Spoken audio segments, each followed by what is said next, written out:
Enfin sain et sauf. Cette mère Saïmiri et son petit ont pu réintégrer le groupe auquel ils avaient été arrachés fin janvier. Vous voyez, ils ont un comportement, ils sont encore assez craintifs. En pleine nuit, des voleurs s'étaient introduits dans ce zoo du Var, avaient fracturé la porte de la loge où dorment les animaux, puis étaient repartis avec 15 de ces singes écureuils. Une espèce rare et protégée en France, à l'espérance de vie limitée hors de leur groupe. Ils ont besoin d'espace, ils ont besoin de sauter un petit peu de partout, de se défouler. Donc dans un appartement, c'est absolument pas possible. Ils font leurs besoins un peu partout où ils sont. Ils peuvent être également agressifs s'ils ne sont pas bien psychologiquement.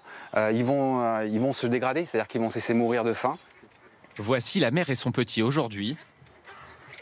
Et les voilà il y a quelques semaines. Ils viennent d'être retrouvés à Marseille par la police et les enquêteurs de la SPA. Déshydratés, affaiblis, ils se jettent sur la nourriture après avoir passé plusieurs jours détenus chez des particuliers. Leurs ravisseurs tentaient de les vendre sur les réseaux sociaux entre 2 000 et 6 000 euros. C'est une équipe organisée qui a pris ces 15 singes. Ces singes ont été amenés dans un endroit, un dépôt, tous ensemble. Et le lendemain, ils ont été dispatchés soit sur Marseille, soit dans des communes environnantes. Suivre chaque piste leur a permis de retrouver 5 singes. Le dernier à 900 km de Marseille, dans l'Oise.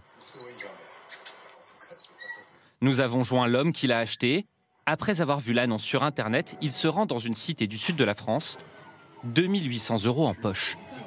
Dans ma tête, je sais pas que c'est interdit. C'est comme si j'allais chercher un chat de race, mais là c'est un singe, donc déjà c'est alléchant. Tout le monde il a envie d'un singe. Quand on est petit, c'est limite un rêve de toucher un singe ou voir un singe. C'est pas commun, c'est comme demain, si je sais pas que les tigres c'est interdit, je vois un tigre à vendre, je le prendrai. Sur les réseaux sociaux, félins et primates sont à la mode. Ces vidéos font des centaines de milliers de vues et mettent en scène des animaux sauvages comme s'il s'agissait d'animaux domestiques. En France, détenir une espèce protégée sans autorisation est pourtant passible de 3 ans de prison et 150 000 € d'amende.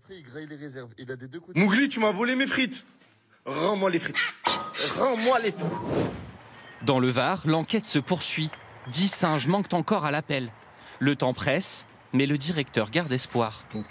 Les animaux sont tous munis d'une puce électronique. Au moindre passage dans une animalerie ou chez un vétérinaire, il sera alerté. Un singe demande des soins réguliers pour rester en bonne santé. Si les personnes vraiment sont intéressées par le bien-être de l'animal, eh bien, chez le premier vétérinaire, tout de suite, c'est l'animal identifié. Hein. C'est évident.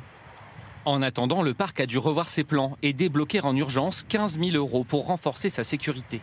Refaire les clôtures, installer des portes blindées et s'équiper de caméras. Plus au nord, dans la Drôme, cet autre parc zoologique a été contraint de réaliser ses investissements il y a 3 ans.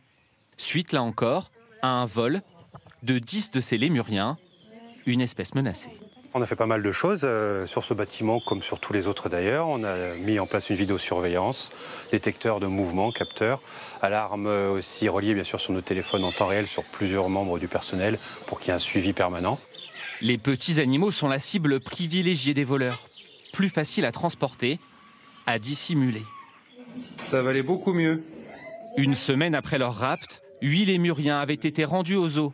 Les gendarmes les avaient trouvés à l'arrière d'une camionnette, enfermés dans ces petites boîtes en plastique. En 60 ans d'existence, ce parc animalier n'avait jamais connu de vol de cette ampleur. C'est l'argent qu'on aurait pu dépenser autrement. C'est plusieurs milliers d'euros sur plusieurs années qui ont permis de sécuriser, et c'est jamais fini. À chaque nouveau bâtiment, on repense maintenant à la sécurité. Comme tout le monde, quand on a été cambriolé, on voit les choses différemment. Et désormais, après la fermeture, ce sont les employés, voire le directeur lui-même, qui font des rondes, plusieurs fois par nuit. Si certaines équipes organisées volent les animaux pour répondre à des commandes, ces larcins sont bien souvent l'œuvre de petits délinquants. C'est justement le profil des hommes arrêtés l'été dernier par ces enquêteurs de Lille. Ils s'étaient introduits dans le zoo de la ville et étaient repartis avec des tortues grecques et un oiseau australien. On a affaire à des délinquants qui ont l'opportunité d'aller dérober des animaux dans un zoo, donc plutôt qu'aller vendre des produits stupéfiants ou voler des voitures ou dans des maisons. Ils se sont dit tiens, pourquoi pas tenter le zoo. Les policiers avaient retrouvé les animaux sains et saufs.